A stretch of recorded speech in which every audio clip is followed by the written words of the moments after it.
अगर किसी को माफ करना हो, उसके लिए भी कोई वजीफा है कि माफ करने को दिल करे। तो मैंने कहा अम्मा जी ये आपने क्या बात कर दी। तो कहने लगी मैंने ना, मेरे 3 बेटे हैं, सबसे छोटा बेटा अभी पैदा नहीं हुआ था कि उनका अब्बा फौत हो गया था।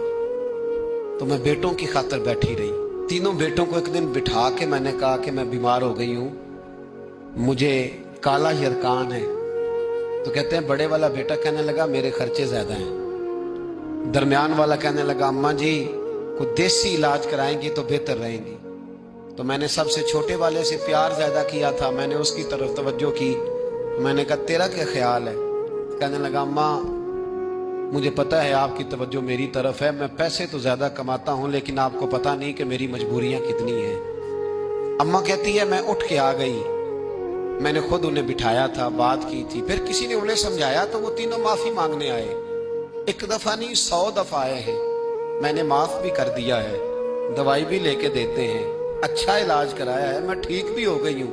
पर हजरत जी मेरे दिल से बात नहीं जाती, वो जुमले नहीं जाते।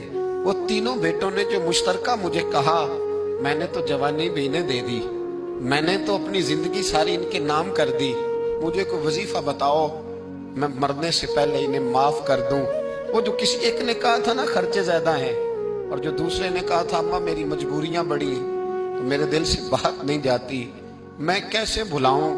मैं जब अपना पलट के 40 साल का जमाना देखती हूँ तो वो और है, और इन्होंने 1.5 मिनट लगाया है और मुझे इन्होंने वो पंजाबी में कहने लगी कखो हौला करता मिनो है ना, मुझे इतना हल्का कर दिया। तो मुझे कोई वजीफा बताओ मैं इन्हें माफ करूं। तो मैंने कहा माँ वजीफा क्या बताऊं मैं, माँ का दिल अल्लाह ने पहले ही बड़ा नरम बनाया, तूने माफ कर ही देना है, तूने किसी न किसी दिन राजी हो ही जाना है।